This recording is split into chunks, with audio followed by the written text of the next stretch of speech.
Welcome back, everybody. He's John. I'm Frank. Hey, John. Hey, Frank, the Breeders' Cup just ended. Maryland was well represented by Splendora in the Philly and Mary Sprint. Now it's time to look ahead to the 2026 Preakness as the local road begins Yikes. here at a very nice stakes. A local road, keyword. Yikes. You are really on top of things here if you're already thinking Preakness 2026 Preakness taking place at Laurel Laurel Park, Park. nowhere Gonna, else. gonna be interesting. Gonna be a thing. All right, but before we get to Laurel Park's 2026 Preakness, we got a late pick five coming up Saturday. That starts in race six, 12% takeout. So there's a chance to make some money here. And John, you've got a $49 ticket we're going to take a look at in a couple of minutes. But let's start, first of all, with your key horses. And your first key horse going to come up in race seven. That is a maiden special weight for 2-year-olds going 6 furlongs. Well, it's no secret, Gary Capuano has been doing great work with 2-year-olds all over Mid-Atlantic this year, and Yezid Hazelwood is tied for the lead in the rider standings at only 17 years old. He's already ridden 30 winners on the season. They're teaming up here with number 4, Awesome Andy, who I thought ran really well on debut at Delaware Park back on October 9th. He dueled for the early pace, got in a pitched battle early for the well-meant Kerry Brion trained firster. That one backed up, ended up losing by more than 10 lengths. But as you can see, Awesome Andy held on gamely until the eighth pole, ended up finishing third by 2 rivals who got a great trip off that duel. He's worked well twice since then, turned in a solid 4 furlong drill last Saturday at Delaware Park. As noted, Hazelwood gets the call for the first time. It's a largely inexperienced bunch. He's shown the most ability out of anyone in here, and so I'll lean on him in leg two of this pick five. Yeah, you talk about Gary Capuano doing well with 2-year-olds. He was through last weekend, I believe he was 17 for 40 this year with Mhm. 2-year-olds. And in fact, in Awesome Andy's debut, the winner, Hollywood Import, also trained by Gary Capuano. So Yeah, they correct.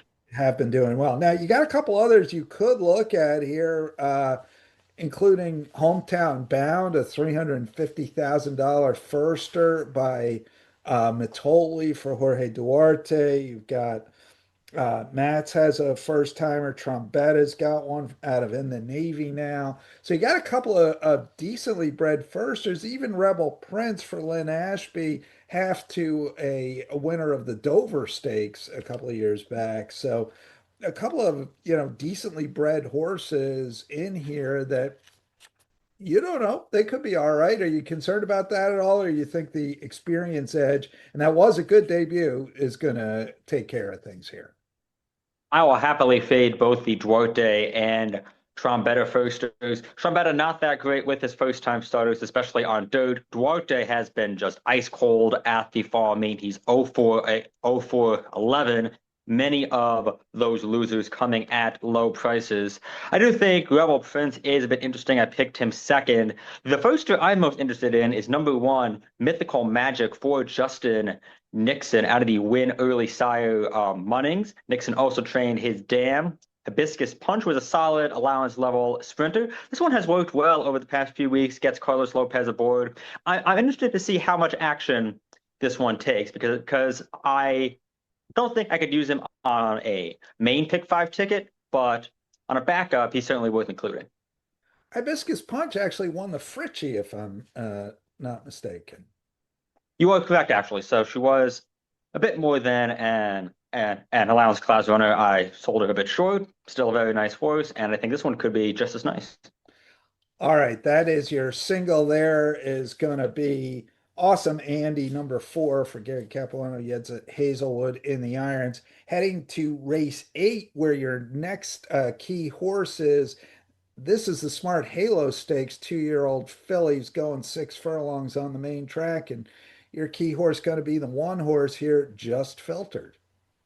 And it could be an even bigger key horse. We are filming this on Thursday morning. Her main rival, number 6, Beach Heist, is cross-entered on Friday.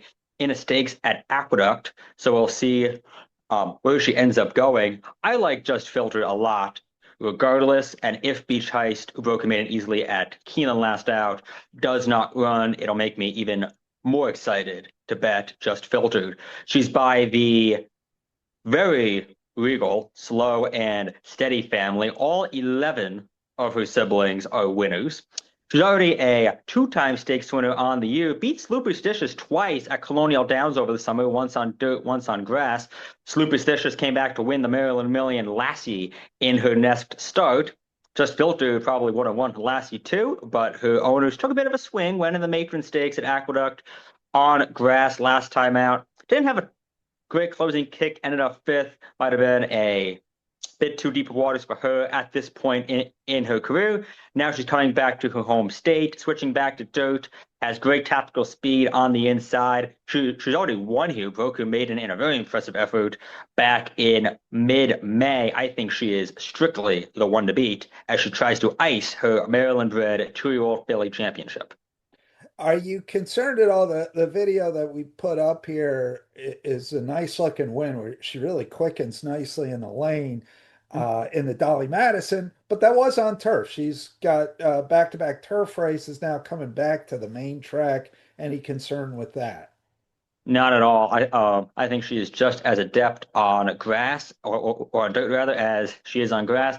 As I noted, she broke a maiden here back on Memorial Day Friday in a huge effort, got pinched at the start, swooped the field, and won going away. Then won the Keswick Stakes on dirt in her next start over um Superstitious. They were well clear of the rest of the field that day, and she ran a huge figure on the Brisnet scale. So I think she'll have no problem switching back to dirt. All right, so singling the seventh, singling the eighth. The eighth is Just Filtered, the one horse. Mike Trombetta, Michael Sanchez going to be in the irons. Let's put up your ticket here, John, and you can walk us through it. You're going 7, 1, 1, 7, and 2 is the construction of the ticket. Talk us through. Yeah, we're casting a lot of wide nets in here. Race number six, a maiden claiming race going short on the grass, which is pretty much just a pick and pray kind of situation. Using 7 out of the 12 in here, I think that's about right. As noted, we singled Awesome Andy and Just Filtered.